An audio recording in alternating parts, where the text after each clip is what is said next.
extra time.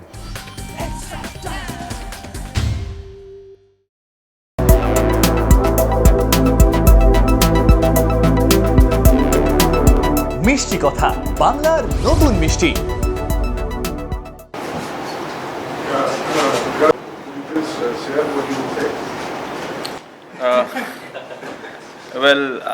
We spoke of,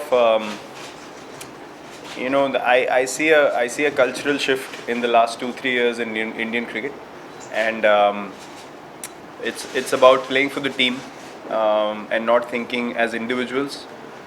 And I also mentioned from a very young age we are always focused on what we did as individuals. Even when we came back from a game, we were invariably asked, what did you do, rather than did the team win. So I think that's a mindset change that's I see that happening in the last 3 years at a very big level, where we've started to appreciate small performances of guys who might have taken a catch or a great run out in the game, and they turned the whole game. So the only chat was to embrace that culture, take it forward, and just strengthen this mindset through the whole cricketing setup circuit through the country, to all age groups, that you grow up wanting to play for the team and do well for the team, not for yourself. Then performances will happen as well. I think we get involved in the rat race at an extent where we can go into our individual cocoons a lot of the times, and that can hamper the team at an important stage. So because we played so well as a team, it's important to understand that team is what matters the most, because we are a team right now, another team will come in future, individuals can't stay forever. So that was basically the chat we had, that think about the team. Anyone that you speak to, only address what the team needs to do, what Indian cricket requires, and just behave in that manner, and have those conversations around the team as well. If someone you feel like is going into a shell, pull that guy out, saying don't worry about it, just focus on the team, you'll be fine. So I think these things are very important to address and speak about every now and then, because as sportsmen we can tend to sort of take a lot of pressure in our own performances, and once you focus on the team, the pressure goes away and you do things that you can't imagine otherwise. So the chat was basically to keep this culture going and eventually change the whole mindset of guys coming in as well, where they're not too worried about their own positions and own performances. That was all we spoke about. Captain, do you relish this opportunity that you have a bunch of players from which you actually have to choose combinations, and is that the biggest priority for you to decide which combination makes it to the World Cup, and how do you plan to go about it? Yeah, it's very exciting, and I think T20 is something that we don't really have any problems in picking players, because you have the IPL where at a very competitive level, guys have been performing for season after season, and all the players that you see are probably the most important Indian players in their teams in the IPL, who feature for the franchise every game. So from that point of view, it's all about figuring out which player can fit in at what time, and what is the strongest combination you can take to the World Cup. And everyone's game ready, which I think is the most important thing, and the biggest plus of having a squad like this with guys who have played a lot of T20 cricket, as I said, at a very competitive level. So yeah, these next few series is going to be very exciting to see who stands up in pressure situations, how they react under pressure, when maybe Rohit or myself or KL or Shikhar at the top have not fired. So those things are going to be interesting to find out, because we need guys who are ready till 6 and 7 to win you games. It can't be dependent on 2 guys or 3 guys in the batting lineup. That's not how you win ICC tournaments. So that's our main focus, to reveal situations to guys and expect them to come into their own and become those fearless match winners that we should have going into a big tournament. So yeah, it's very exciting to see who will stand up. Last year saying that 20 minutes of bad cricket essentially took the sheen of what was a great year. Now beginning this year with another ICC trophy around, what are your expectations from 2020 for the team? Happy New Year to you too. I didn't say that it took the sheen of the year. That's a very different way to look at it. I said, apart from those 30 minutes, it was a great year for Indian cricket, and the kind of things we achieved is something that as a team we're very proud of.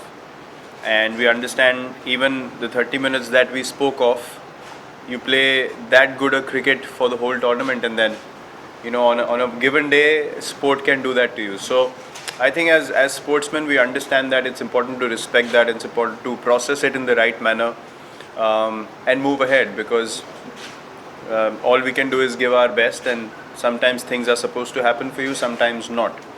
But yeah, having said that, we want to continue the same things that we did in the last year that's gone by, and um, we have put the team on the right track in terms of being the team that everyone wants to beat across formats, and that I think is a very exciting position to be in, and that is something that we want to continue. Keep the standards of the cricket that we've played as high as we have in the past couple of years, continuing it forward, because it's very important to understand there's a lot of young influence that's coming into the team now, and they need to be able to take the same culture and the same mindset forward. So I think these little transitions keep happening, and we want to embrace them and make sure that the guys that are coming in are on the same page and they get up to speed as soon as possible. So I think these are the few things, as I mentioned before as well, to keep growing these younger guys into guys who will take this team forward, in due course of time. So I think the main focus is that for us now, and obviously the ICC tournaments that come along with it are something that we are keenly going to target to be at our best as well. I think, yeah, look, Rahul's done really well for himself, and I think it's a great sign for the team that he's coming into his own, and we know how good a player he is, what he can do with the bat. At the top of the order, is very solid. So I think we're all very happy that he's got runs so consistently. Look, these things happen in cricket. Someone gets injured and another guy comes in and grabs his opportunities and starts playing really well. So I think it all boils down to who's batting well at that particular moment, because you want to go into a tournament or a series with the strongest 11 you can think of or you can compile. So yeah, look, Shikhar has been unfortunate in terms of injuries, and he's been an experienced player, but that's the dynamic of how teams work. There are 15 guys in the squad, and not everyone is going to be able to play because of reasons all the time. So everyone understands that. Everyone is very aware of that. What's important is for individuals to keep focusing and working hard on their game, because things can turn around at any stage for anyone. So I think it's all about having the belief and staying in there, knowing that an individual's opportunity will also come. As far as this series is concerned, it's pretty straightforward. Both of them will start, but when Rohit comes back, it's going to be a difficult thing to address, because Shikhar has been an experienced player, but KL's playing so well. So I think we'll have to decide what is the best combination that we can go with, and who are the best 11 to take the field. Yeah, there's a lot of this couple from CAA Kolkata. There's a lot of mixed opinions about 4-day tests. What does Indian captain think of it? 4-day tests. 4-day Look, I'm not a fan of T20. Was a revelation in introducing a new format. I was not in favor of. I was asked about the 100 ball, and I said I'm not gonna go and try myself out in another kind of format, because there's already so much going on. And with Test cricket, I don't think that with day-night tests is the most that should be changed about Test cricket, according to me. I mean, then you're purely only talking about getting numbers in and entertainment, and I think the intent will not be right then, because then you'll speak of 3-day tests. I mean, where do you end? Then you'll speak of Test cricket disappearing. So I don't endorse that at all. I don't think that is fair to the purest format of the game. How cricket started initially, and 5-day test matches was the highest of tests you can have at the international level. So according to me, it should not be altered. As I said, day-night is another step towards commercializing Test cricket and creating excitement around it, but it can't be tinkered with too much. I don't believe so. There is follow-up. The city is hosting the match. Already you have commented on the demonetization when it was India.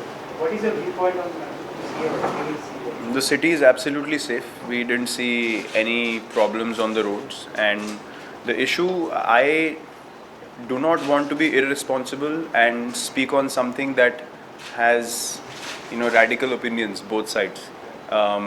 Need to have total information, total knowledge of what it means and what is going on, and then be responsible to give your opinion on it, because you can say one thing and then someone can say another thing. So I would not like to get involved in something that I don't have total knowledge of, and it's not going to be responsible on my part to comment on it. Follow up to the committee backups and Thakur, who won you the cut-up match, and of course Saini, which you have seen a lot of them develop at RCB as well. So how do you see that incredible depth in bowling? You've spoken about in the test format as well, the backup, but how do you see it for T20As as well, like with Thakur and Saini? Yeah, it's good to have, as I said, these guys have played a lot of T20 cricket. Saini is a different case because he's come from the domestic setup into the IPL and into the Indian team. So he has bowled quite a bit, has good understanding of lines and lengths, and he's obviously got pace. Thakur again has played a lot of T20 cricket. He's been playing the IPL for a while and is quite experienced in that regard. Bhuvi, Bumrah, we don't really have to discuss. Shami is again someone who will always stay in the mix. And Deepak Chahar has bowled really well, for the number of games that he's played. So I think because the tournament is in Australia, you will need these many options and backups ready to be able to take firstly your strongest 11 or strongest squad, and then have those backups in place who also can come and do the job. So yeah, it's good that we have identified 5 or 6 guys, and it'll be priority based on who goes, and then backups will be in place also. With the fast bowlers, we know small niggles can happen every now and then. So yeah, we're pretty sorted in that regard, not a worry at all. Last two. Virat, what's your reading of the Indies here was really, really good pitch to bat on, and yeah, we expect the pitch to play really well, and it's going to be a challenge for the bowlers. Again, an opportunity to see which bowler reacts well under pressure situations. That's primarily our focus, whether it's batting favorable the pitch or bowler friendly. The opposite skill, we'll see interestingly how they step up. So if it's a batting friendly pitch, bowlers will be tested. If it's a bowler friendly pitch and you're under pressure, batsmen will be tested. Yeah, but I think this pitch primarily we feel like it's going to be a high scoring game. Latest news আর exclusive ভিডিওর সঙ্গে update থাকতে এখনই subscribe করুন আমাদের YouTube channel. Bell আইকনে click করতে ভুলবেন না যেন।